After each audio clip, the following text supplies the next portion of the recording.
Ladies and gentlemen, welcome aboard today's edition of Human Event Daily. Massive, absolutely massive show today, powered by Turning Point USA.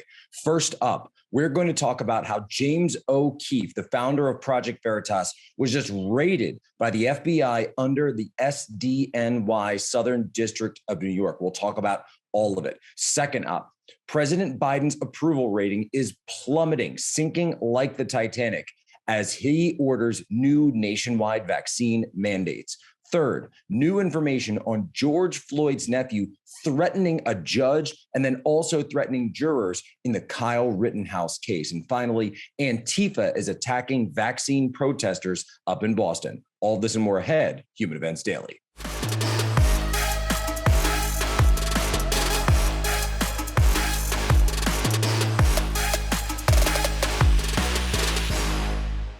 In a pre-dawn raid in Westchester County, New York, just outside of New York City, agents of the SDNY, the hyper-partisan Southern District of New York, raided James O'Keefe's home. Why did they raid his home? We're told it had to do with this situation regarding the Ashley Biden diary.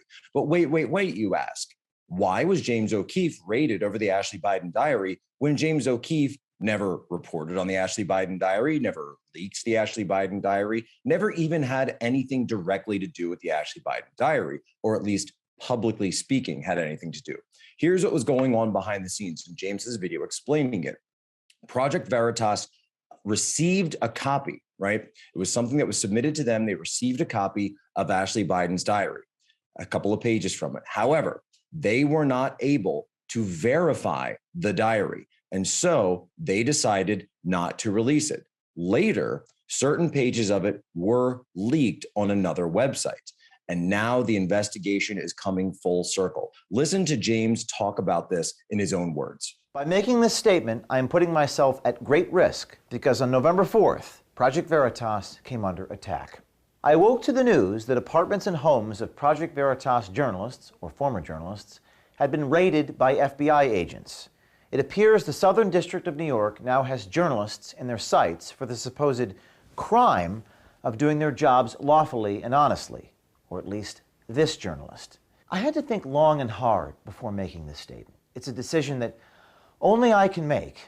They don't want me to defend myself and immediately try to silence me. That's why the cover letter to the grand jury subpoena we received contains this language. Quote, "The government hereby requests that you voluntarily refrain from disclosing the existence of the subpoena to any third party.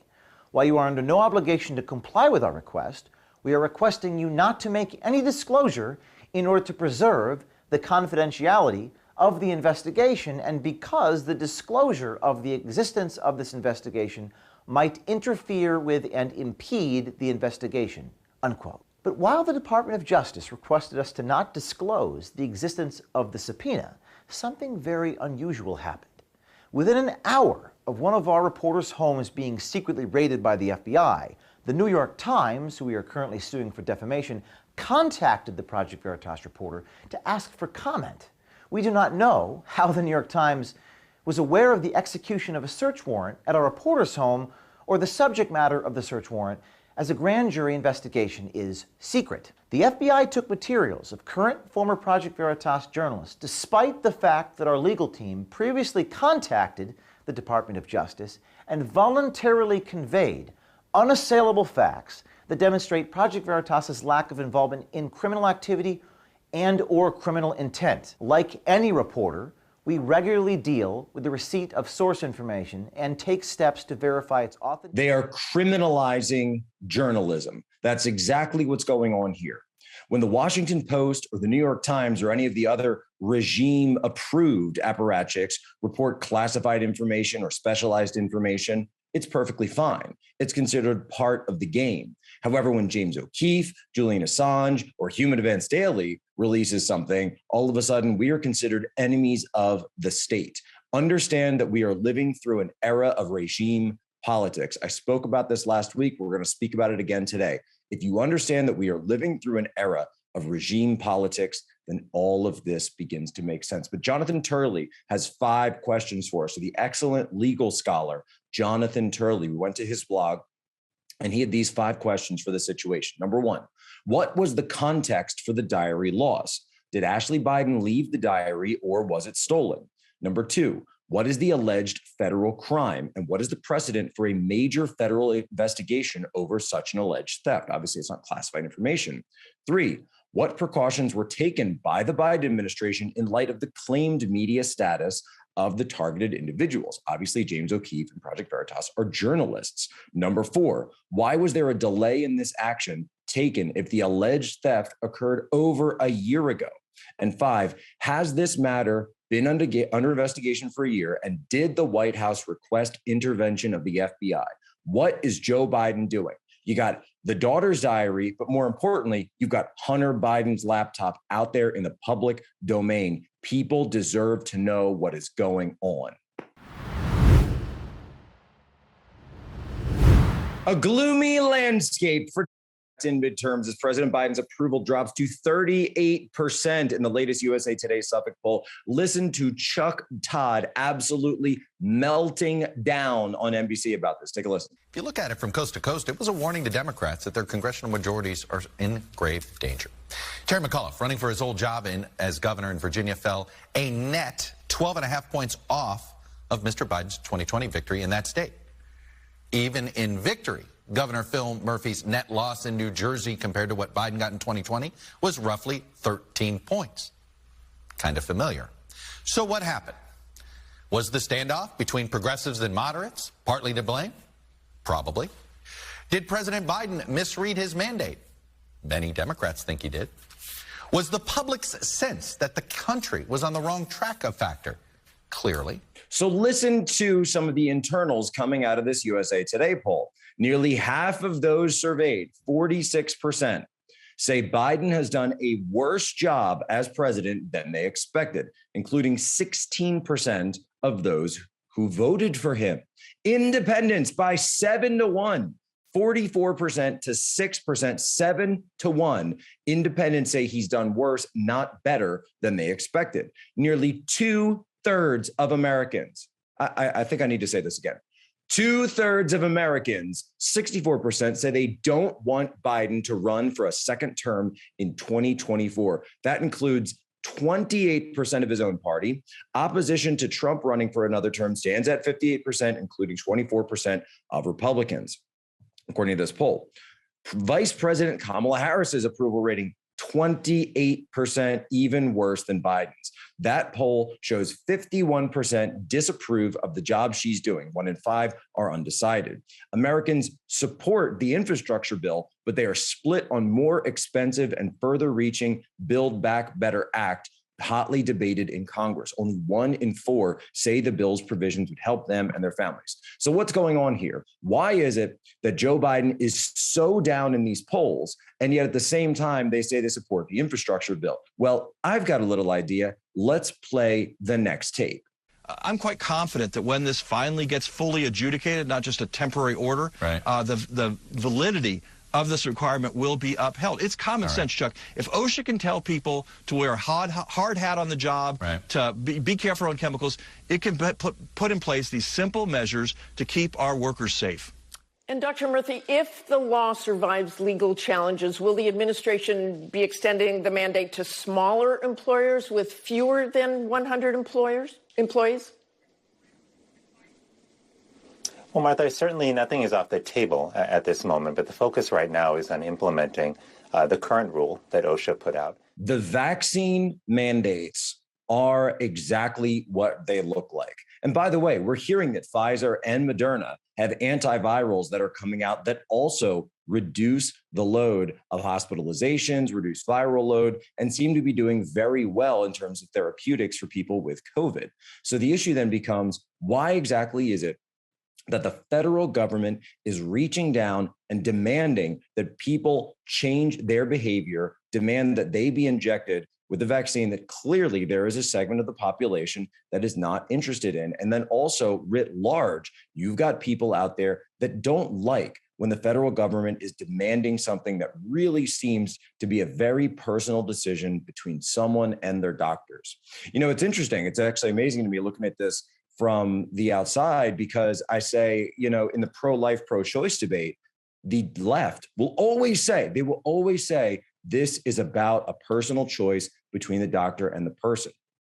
But I was in a debate last week on stage at Better Discourse, and the guy, he was calling us bioterrorists. If you're anyone a bioterrorist, if you didn't submit to the vaccine, he said you're a bioterrorist. To which, of course, we responded. We said, look, if we were in a situation where COVID-19 was as fatal as some of the other things out there that we've eradicated, like smallpox, which had a 30% fatality rate, which, by the way, the other vaccinations are against diseases that actually are fatal for children, then of course we'd be right there with you. I'd be there with you. I really would be there with you on supporting and endorsing a lot of these things. But that just isn't the case. You actually have to follow the science on all of this. You have to follow the science. No, we're not bioterrorists. No, we're not people that you can scapegoat and demand as a scapegoat for all the ills of the Joe Biden administration. No. That's what's going on. And I think that a lot of people in this country can see it, from NBA players to CEOs to Aaron Rodgers. People can see the disgusting and ridiculous scapegoating and persecution of a group of people that is smaller than the majority, but they have rights as much as anyone else. And that's ultimately what this all comes down to. The American people support something called human rights, the rights of the individual. That obviously doesn't mean that there aren't other duties that you have to the community. But when you're looking at a situation like this, it just doesn't make sense. You're going way too far. You're going overboard. And that is why your poll numbers are sinking faster than the Titanic. Well, the Kyle Rittenhouse trial is going so poorly for the prosecution that, of course, what happens next? The doxing threats against the jury have begun. Jury intimidation has reared its ugly and disgusting head here in this case in Kenosha. And it's very interesting to me that who was it that actually threatened this jury? The first person to threaten this jury actually is a guy by the name of Cortez Rice. Cortez Rice has previously claimed to be the nephew of George Floyd.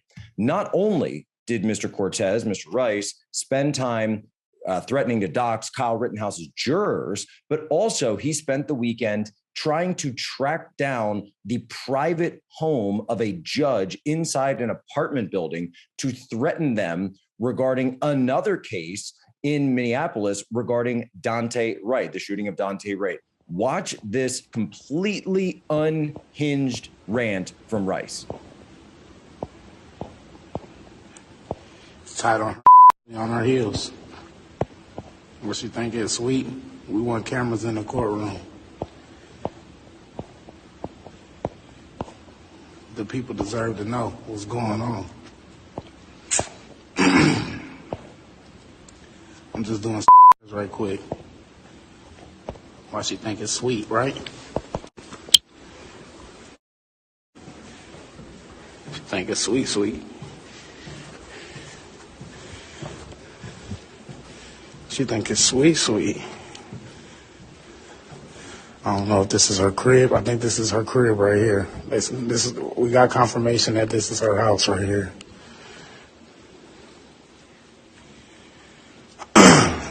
Waiting for the gang to get up here. Predominantly white neighborhood. Look at this shit.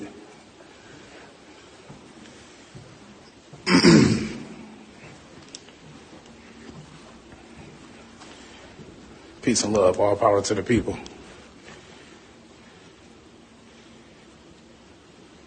I ain't even gonna name the people that I know that's up in the Kenosha trial. But there's cameras in there. Yep. It's definitely cameras up in there, and there's definitely people taking pictures of the juries and everything like that. We know what's going on. So we need the same results, man. We need the same results. Justice for Daunte Wright, justice for all. So this guy needs to be arrested. And I mean arrested like yesterday. This is just clear jury intimidation, judicial intimidation. Just arrest him. Get him off the street. Just arrest. Simple as that. Straight to jail. Just lock him up. Now, that's number one. Number two, let me explain a little something, give you guys a little context. I've been inside courtrooms before. No, not as a defendant, but I've been inside courtrooms as a reporter, when I was with One American News previously, I reported on a lot of different trials. And let me tell you something. In federal court, which is where I had most of my experience covering these cases, you are checked. You are checked even before you go in. They say, show me your cell phone, and they make you turn it off, to make you power it off, and then they watch you like a hawk. If they see anybody messing around on their phones while sitting on one of those benches inside the gallery there in the courtroom, you are out. That bailiff will eject you immediately. So this is not necessarily something that could easily happen. That being said, it's more important than that, because we're talking about the threat of, the jury's not sequestered, right? The jury's not sequestered. And it was the exact same context for the Derek Chauvin trial, the exact same context. Look, I covered that trial inside and out. The evidence was clear that there was no intent to murder, but the question was vague regarding manslaughter. I get that. That being said, that jury was threatened again and again. And we also exposed the fact that there were pro-George Floyd activists on the Derek Chauvin jury. Next, we now know that the types of threats that we're hearing are the same type of stochastic terrorism, focusing on these jurors, focusing on their families, saying, it doesn't even need to be in the courtroom, right? You could have somebody across the street watching as they come out of the parking lot, following people home. That's the type of threat you have in this country, from the BLM rioters to Antifa to these absolute thugs that will go after you at your home. Do you think people want that for their families, for their children, for their loved ones? That is where the law enforcement and really the governance in this country has completely fallen prey to anarcho-tyranny. From the post-millennial, our friends over there, clashes between protesters and Antifa broke out at Boston Common on Sunday as protesters gathered for a rally against COVID-19 vaccine mandates and mask mandates. The protesters and Antifa were separated by police in riot gear and fencing temporarily placed for the event, and the streets surrounding Boston Common were closed down in anticipation of the event. However, the two groups clashed on at least one occasion, with Antifa members appearing to overpower police as they broke through the fence line. Let's play the video.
Antifa held up banners featuring the faces of Joseph Stalin, Mao Zedong, and other communist leaders of the 20th century, as well as screaming, "Death to fascism." So what's going on here? I've explained this before. Antifa claims to be anti-fascist. They also claim to be anarcho-communist, but what are they really? Antifa are the shock troops of the Great Reset, the shock troops of the ruling class, the shock troops of the regime. They know they are the regime knows they are the useful idiots in the streets who will do their bidding no matter what. Does it really seem like something that would be pro-freedom to you to be protesting against, right, attacking people that are protesting a vaccine mandate, a government edict from on high, forcing people into a medical apartheid state? Doesn't it seem like that would be the more pro-freedom, pro-liberty situation, right? That's not Antifa's role, and it never has been. Antifa's role is to destabilize the country and to work as a low-level street thug force to destabilize and attack any populist movement, whether left or right, to come up that comes up against the interests of the regime. This is why you see Antifa on the same side as Citibank, as Bank of America, as Pfizer, as Moderna, as everybody else. Why exactly would Antifa be on the same side as them, you ask? And it's quite simple. After 2011, after Occupy Wall Street, Antifa became occupied themselves. Their entire reason for being subverted. And then they were essentially co-opted. They were completely co-opted and infiltrated along these racial justice, cultural justice, neo-Marxist lines with critical race theory, wokeness, et cetera, on top, because they know that that gins them up and then uses them to target and attack anyone who actually stands against the agenda of Davos, the agenda of the Great Reset, the pro-CCP agenda. This is what they are against. All right, that's all the time we have here on Human Events Daily. So make sure if you want to continue to support us, continue to support the podcast, share this out with your normie friends. Go to mypillow.com, utilize promo code POSO, get your orders in now because Christmas is a-coming. So make sure you're using promo code POSO, get your orders in now. And share this out with your normie friends. Be the influence agent. Remember our motto to you: be good, be brief, be gone. But before we go, it's time for today's moment of history.